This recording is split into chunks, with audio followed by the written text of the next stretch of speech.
टीचा को नाचा ने खाना बनाने के साथ साथ कई किस्म के मरहम बनाना भी सिखाया था। रसोई घर में मिलने वाली चीज़ों से ही कई बीमारी के इलाज, कई नुस्खे बन जाते हैं। सीधा साधा आलू भी कई बार बड़ा काम का होता है। जले पर अगर आलू के छिलकों से बनाया हुआ मरहम लगाया जाए तो उससे दाग मिट जाते हैं। टीटा चाहती थी कि पेद्रो के शरीर पर लगे दाग मिट जाएं, लेकिन रोज़ के दिल पर जो दाग लग गया था उसे मिटाने के लिए टीटा के पास कोई मरहम नहीं था।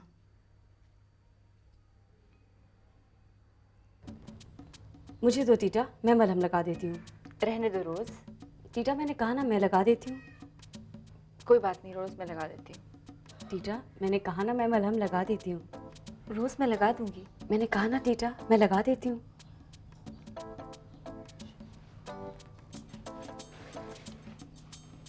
पेद्रो सुनो, मुझे कोई मरहम नहीं चाहिए।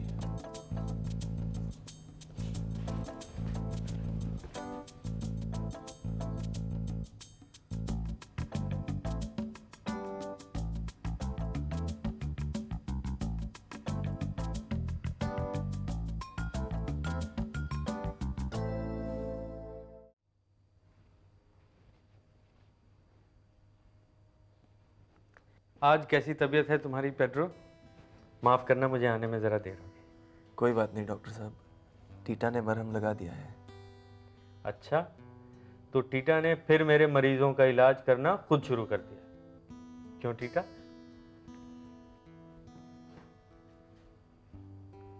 टीटा, मैं बाद में तुमसे कुछ बात करना चाहता हूं। और तुम्हारा घाव तो बिल्कुल भर चुका है। कुछ ही दिनों में तुम बाहर की ताजी हवा खाओगे।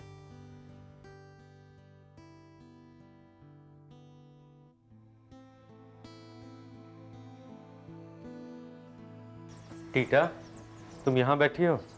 मैं तुम्हें ही ढूंढ रहा था। टीटा, मुझे माफ कर दो। पता नहीं क्यों मुझे यह ख्याल ही नहीं आया कि तुम पेड्रो से प्यार करती हो। अब जाकर तुम्हारा दुख, तुम्हारी चुप्पी समझ में आती है। तुम्हारी हिम्मत देखकर मेरे मन में तुम्हारे लिए प्यार और बढ़ गया है टीटा। ये आप क्या कह रहे हैं जॉन? सब कुछ जानने के बावजूद कि मैं और पेड्रो ने तुम्हारे और पेड्रो के बीच जो हुआ वो गलत नहीं था टीटा। इतने सालों से खानदान के उसूलों के तले तुमने अपने प्यार को दबा के रखा। किसी न किसी दिन आग की तरह उसे भड़कना तो था ही। ये तो इंसान की नियत है। क्या आप इंसान नहीं हैं? हर बार मुझे समझने की कोशिश करते हैं, कभी मुझसे नाराज नहीं होते, दुखी नहीं होते। टीटा, जिंदगी में कई चीजें इंसान को दुख पहुंचाती हैं, उसके मन के मुताबिक नहीं हो पाती, लेकिन उन पर गुस्सा करने से हम उन्हें बदल तो नहीं सकते। कभी कभी चीज़ों को नज़रअंदाज करने में, उनसे ऊपर उठने में इंसान की भलाई है। किसी भी शादी की नींव भरोसे पे टिकी होती है टीटा, और मैं तुम पे एक बार फिर से भरोसा करना चाहता हूँ। जॉन, मैं आपसे पहले भी कह चुकी हूँ, मैं आपसे शादी नहीं कर सकती। आप इस बात को नज़रअंदाज कर सकते हैं कि मैं पेड्रो को चाहती हूँ। आप इस बात को नज़रअंदाज कर सकते हैं कि मैं और पेड्रो अपनी हदें पार कर चुके हैं, लेकिन क्या आप इस बात को नज़रअंदाज कर सकते हैं कि मैं पेड्रो के बच्चे की माँ बनने वाली हूँ?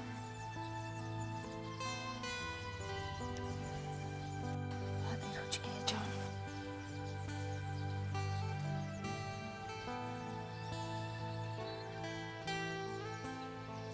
टीटा, मैं तुम्हें अपने एक डॉक्टर दोस्त का पता देता हूँ। पहले बच्चे के वक्त माँ को खास देखभाल की जरूरत होती है, खास तौर पे तुम्हें, क्योंकि तुम्हारे साथ कोई ऐसा नहीं है जो तुम्हारा ख्याल रख सके। चलता हूँ, अपना ख्याल रखना।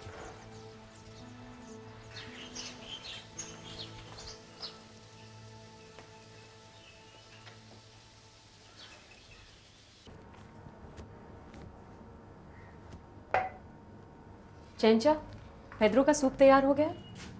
मुझे दो, मैं ले जाती हूँ। तुम रहने दो रोज़ी दी, मैं पहुंचा दूंगी। तुम थोड़ी देर आराम कर लो।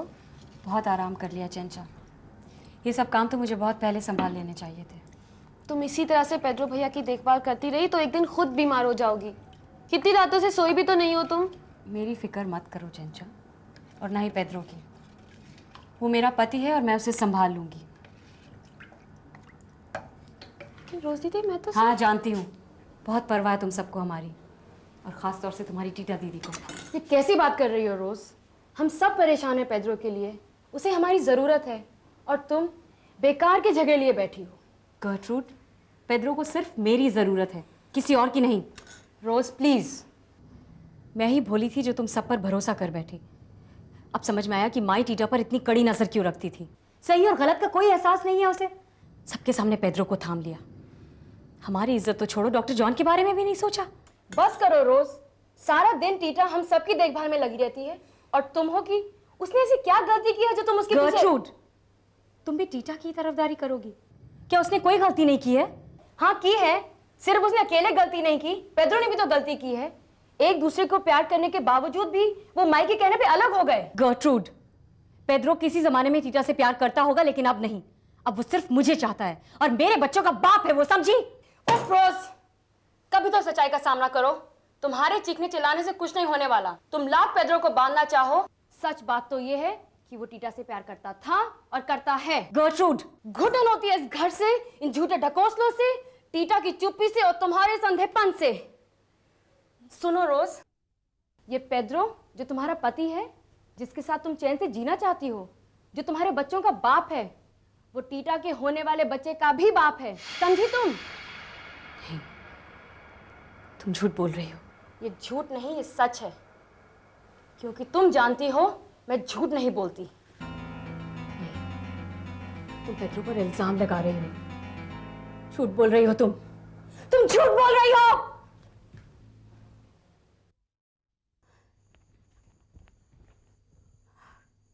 तुम उस आग में मर क्यों नहीं गए? मर जाते तो मुझे ये बेइज्जती तो ना सहनी पड़ती। क्या कह रही हो तुम? क्या किया है मैंने? क्या किया है? उफ पेड्रो, अब और कितने दिन मुझे बेवकूफ बनाते रहोगे? हाँ, क्यों कर रहे हो मेरे साथ ऐसा? क्या कसूर है मेरा? मुझसे शादी क्या इसीलिए की थी कि मुझे धोखा दे सको? धोखा? अब और क्या बचा है पेड्रो? इतने सालों तक मैं सिर्फ यही कोशिश करती रही कि किसी भी तरह मैं तुम्हें खुश रखूं, लेकिन तुम्हें तो अपनी टीटा के अलावा किसी और की परवाह ही नहीं है। और अगर टीटा की भी इतनी परवाह होती ना तुम्हें, तो आज तुम उसका यह हाल ना करते। एक नाजायज बच्चे की माँ कहाँ जाएगी, क्या करेगी, कुछ सोचा है तुमने? लेकिन नहीं पेड्रो, तुम जैसा खुदगर्ज इंसान अपनी खुशी के अलावा किसी और के बारे में क्या सोच सकता है? इतने कमजोर हो तुम, ना तो तुम मुझे अपना प्यार दे सकते हो और ना ही टीटा को उसका हक। अपने साथ तुमने हमें भी अपने पापों का साझीदार बनाया है। हम सबके जज्बातों के साथ खेल रहे हो तुम। बस करो रोज, बंद करो अभी। नहीं पेड्रो, अपने दुखों के लिए मैं तुम्हें कभी माफ नहीं करूंगी, कभी नहीं। ना मैं और ना मेरा खुदा। पेड्रो, उस आग में तुम जल जाते, मर जाते तुम, मर जाते तुम।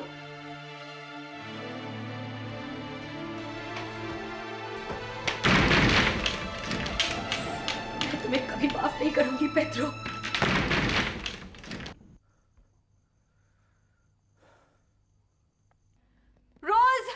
रोज बात सुनो, रोज दरवाजा खोलो, रोज सब बातें झूठे, रोज दरवाजा खोलो। रोज दीदी, रोज बाहर आ जाओ। रोज दीदी बाहर निकलो। रोज ऐसा कुछ भी नहीं है, रोज दरवाजा खोलो। रोज दीदी, रोज, मुझे रोज की बहुत फिक्र हो रही है। इतने दिन हो गए उसने अपने आप को कमरे में बंद करके रखा है। अगर उसे कुछ हो गया तो क्या होगा?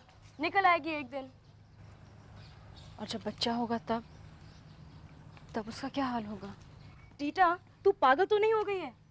तुझे अपने हाल की फिक्र नहीं और रोज के बारे में सोच रही है। टीटा, मन तो नहीं करता कि तुझे इस हाल में अकेला छोड़ के जाऊं, मगर साल्वाडोर को वापस अपने सिपाहियों के पास जाना है।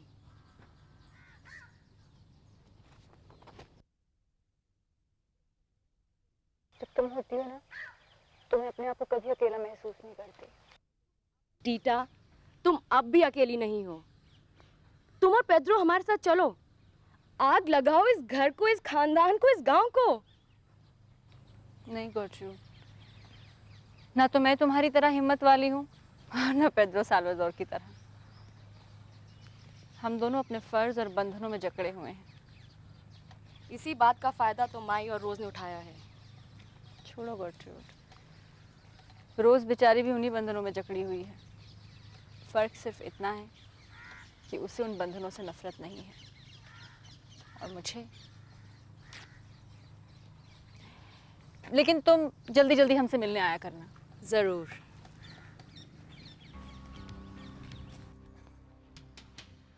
रोज दीदी,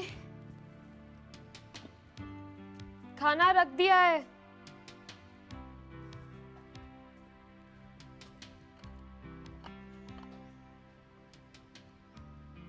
रोज, रोज,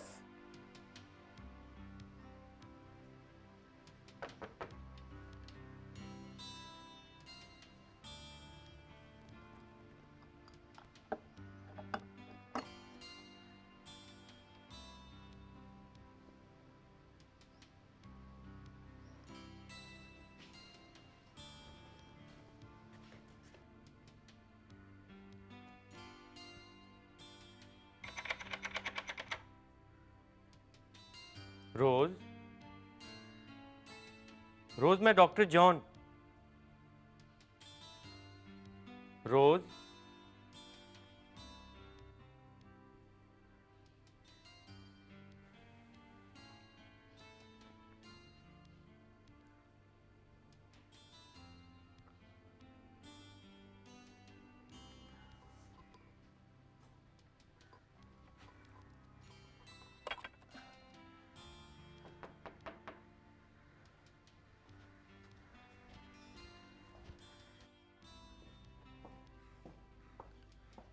रोज,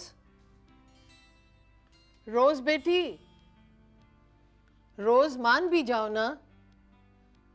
तुम्हें एलिना माँ की कसम। रोज,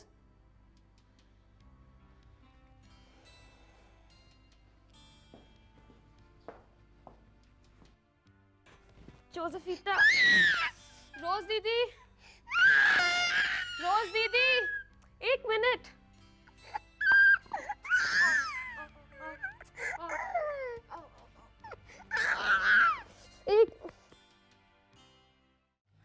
एक रोज दीदी है जो अपने कमरे से बाहर निकलती नहीं, और एक टीटा दीदी है जो पता नहीं किन ख्यालों में खोई रहती है, और साफत की पुड़िया को हमारे गले बांध रखा है। क्या चंचा, तुमसे एक बच्ची नहीं संभाली जाती? अरे कल को जब तुम्हारे शैतान पैदा होंगे तब क्या करोगी? जैसे बाप को मार मार के ठीक किया ना, वैसे बच्चों को मार मार के ठीक कर दूंगी। मैं ना शैतान से डरती हूँ ना शैतान के बाप से। क्या कर रहे हो? चंचा, तुम्हारी नदाओं पे मेरा दिल उछल उछल जाता है। वैसे तुम शादी के बाद भी ना वैसी की वैसी मिर्ची हो, और तुम शादी के बाद वैसे के वैसे बैंगन। कभी यूं लुढ़क गए, कभी यूं। दिन भर तो चंदा चंचा करते रहोगे, और जहां शाम हुई चंचा को भूल के चले अपने अड्डे फेनी लगाने। शादी से पहले तो बहुत कहते थे, चंचा तू कहेगी तो फेनी तो मैं यूं छोड़ दूंगा। चंचा बस करो, बेकार की रट लगाए रखती हो। ड्रेगो, तुम्हें टीटा दीदी में कोई नई बात नजर आई? मुझे लगता है वो माँ बनने वाली है। मैंने कई बार देखा है उन्हें अपने पेट पे हाथ फेरते हुए। चंचा, तुम्हारी ये आदत मुझे बहुत खराब लगती है। जरा सी बात पे मिर्च मसाला लगा के पूरी की पूरी कहानी बना देती हो। अब कोई अपने पेट पे हाथ फेरे तो इसका मतलब ये हुआ कि उसे बच्चा होने वाला है? मैं तो हमेशा खाना खाने के बाद अपने पेट पे हाथ फेरता रहता हूँ, तो मेरी तो अब तक पलटन हो जानी चाहिए थी। तुम्हारे दिमाग में भी 3 ही बातें घूमती रहती हैं, खाना, पीना, सोना। चाचा, सूप में नमक बहुत कम है। पेड्रो भैया, आप अभी खाना खाएंगे या पहले मैं आपकी पट्टी बदल दूं? टीटा अभी तक नहीं आई। कहाँ गई है वो सुबह से? कुछ कह के नहीं गई? नहीं पेड्रो भैया, मैंने आपसे कहा ना, वो सुबह सुबह तैयार होके निकल गई। मुझसे कहा मुझे देर हो जाएगी, तुम पेड्रो भैया का ख्याल रखना। मुझे किसी की जरूरत नहीं, मुझे अकेला छोड़ दो। चंचा तुम जाओ। टीटा दीदी, मैंने बहुत कोशिश की लेकिन पेड्रो भैया सुनते ही नहीं। सुबह से ना खाना खाया है, ना दवाई पी है, और मरहम भी नहीं लगाया। अब तुम ही संभालो।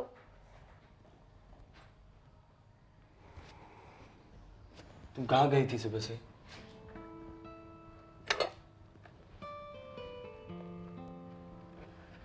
डॉक्टर जॉन के पास गई थी।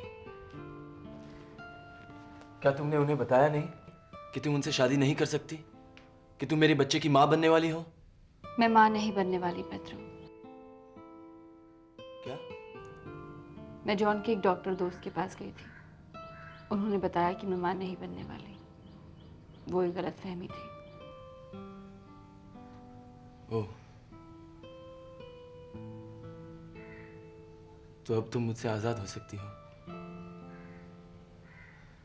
फिर अपने डॉक्टर के पास लौट सकती हो। प्लीज पेड्रो, मैं बहुत थक गई हूँ।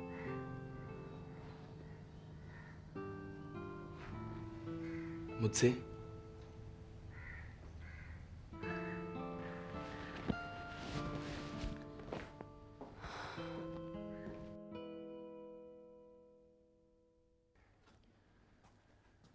रोज दीदी, खाना।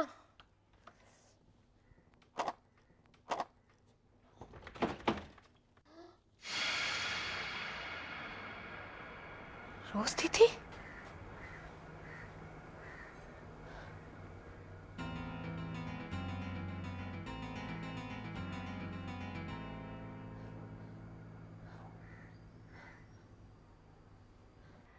रोज को लगी चोट नासूर बन गई थी। वो इतने अरसे बाद जब अपने कमरे से निकली तो इस कदर मोटी बद्दी कि उसकी तरफ देखना भी मुश्किल हो गया था। उसने अपनी ज़िंदगी से हार मान ली थी। उसके शरीर पर उसके मन के दाग उभर आए थे और वो उसे मिटाना भी नहीं चाहती थी। उन दागों को ओढ़कर वो हकीकत के आग को दूर रखना चाहती थी, लेकिन वही आग उसे लपेटती चली गई।